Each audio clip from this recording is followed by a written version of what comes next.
Hello students, বৰ্তমান আমাৰ HS ফাইনেলৰ ৰিজাল্টৰ এখন নোটিছ ভাইৰেল হৈ আছে তো নোটিছখন তোমালোকক প্ৰথমে দেখাই লৈছো তো ইয়াতে লিখা আছে it is for the information of all concerned that the result of higher secondary first year final year examination 2024 will be declared on 4th May 2024 at 10 a.m. The result will be available on the website as well as Android app. Authorized websites to published the result are তো ইয়াতে তলত কি আছে ওয়েবসাইটখিনি লিখা হৈ আছে code result publish হ'ব আৰু তলত আনুষংগিক কিছুমান ইনফৰমেশ্যন ইয়াত দিয়া হৈ আছে যোনখিনি ইমান আমাৰ দৰকাৰ নাই এতিয়া কথাটো হ'ল যে নোটিছখন ৰিয়েল নে ফেক সেইটো বহুতৰে প্ৰশ্ন যে এখন সঁচা নে মিছা সেইখন এটা প্ৰশ্ন আছিলে তো আমি যদি এটা বস্তু চাওঁ ইয়াত মেমো নম্বৰটো তোমালোকে যদি চোৱা মেমো নম্বৰটো কিমান আছে AHSECEST PDOR 22120242007 এতিয়া এই মেমো নম্বৰটো আমি আৰু এখন নোটিছৰ লগত মিলাই চাওঁ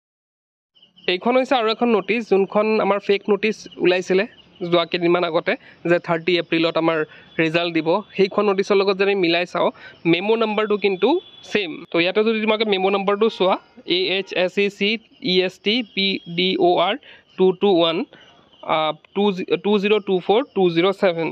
তো দুটা মেমো নম্বৰ এখন ফেকৰ আৰু ৰিয়েলৰ দুটা মেমো নম্বৰে কিন্তু সেম আছে গতিকে অলপ ইয়াত সন্দেহ হয় তাৰোপৰি আমি যদি আমাৰ টুইটাৰখিনি চেক কৰোঁ তো ইয়াতে আমি যদি হিমন্ত বিশ্ব শৰ্মাৰ যদি আমি টুইটাৰটো চেক কৰোঁ তাতো কিন্তু আমি তেনেধৰণৰ কোনো নোটিছ বা তেনেকুৱা ৰিজাল্টৰ কোনো কথা ইয়াত এতিয়ালৈকে ঘোষণা কৰা নাই আৰু ঠিক তেনেদৰে আমি যদি ৰণুজ পেগুৰ টুইটাৰটো চেক কৰোঁ তাতো কিন্তু সেম কণ্ডিশ্যন তাতো কিন্তু কোনো ধৰণৰ ডেট ডিক্লেয়াৰ কৰা নাই আৰু তাৰোপৰি ইয়াত কোৱা হৈছিলে যে আমাৰ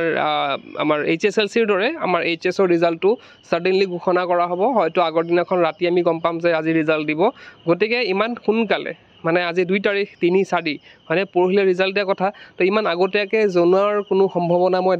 দেখা নাই আৰু যে তেওঁলোকে কোৱা মতে যে তেওঁলোকে সাডেনলি দিব HSLCৰ নিচিনা দিব গতিকে এইখন লাগিছেতো ফেকে লাগিছে যেহেতু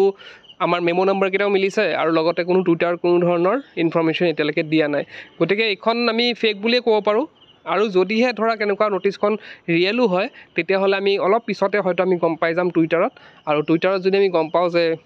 সঁচাকৈ দিব হয়তো হিমন্ত বিশ্ব শৰ্মা বা আমাৰ শিক্ষামন্ত্ৰী ৰণুজ পেগুৱে তেওঁলোকে নিশ্চিতভাৱে তেওঁলোকে নোটিছখন হয়তো আপলোড কৰিব নহ'লে ডেটটো তেওঁলোকে ইনফৰ্ম কৰিব গতিকে এনেধৰণৰ নোটিছত আমি সোনকালে বিশ্বাস কৰাতকৈ আমি টুইটাৰখিনি চেক কৰিলেই হ'ল তাত যদি থাকে তেন্তে আমি গম পাম যে হয় ৰিজাল্টটো দিব তো এইখিনি আছিল আজিৰ ভিডিঅ'টোত এতিয়া হায়াৰ ছেকেণ্ডেৰী ছেকেণ্ড ইয়াৰ ৰিজাল্ট চেক কৰিবলৈ তোমালোকে প্লে ষ্ট'ৰত যাবা প্লে ষ্ট'ৰত গৈ টাইপ কৰিবা আছাম 12 ৰিজাল্ট 2024 তো টাইপ কৰিলোঁ তাৰপিছতে আমাৰ যোনটো ফাৰ্ষ্ট এপ্লিকেশ্যন আছে 10 to 12 বৰ্ড ৰিজাল্ট সেইটো ক্লিক কৰিবা আৰু ইনষ্টল বটনটো ক্লিক কৰি দিবা তো আমাৰ চোৱা ডাউনলোড হৈ আছে এতিয়া তো ডাউনলোড হোৱাৰ পিছতে আমি কি কৰিম তাক অপেন কৰিম অপেন কৰাৰ পিছতে আমাৰ ইয়াত বৰ্ডটো সিলেক্ট কৰিব লাগিব আমি কি কৰিম আমি ডাইৰেক্টলি সিলেক্ট কৰিব পাৰোঁ বা আসাম বৰ্ড আমি টাইপ কৰিব পাৰোঁ তো আসাম বৰ্ডটো আমি সিলেক্ট কৰিম তো আসাম বৰ্ডটো সিলেক্ট কৰাৰ পিছত ক্লাছ 12 সিলেক্ট কৰিব লাগিব তাৰপিছতে তোমালোকৰ ইয়াত ইয়ৰ ৰিজাল্ট তাত ক্লিক কৰিবা তো তাত চেক ইয়ৰ ৰিজাল্ট আছে তাতে গৈ পেলাই তোমালোকে ৰিজাল্ট চাব পাৰা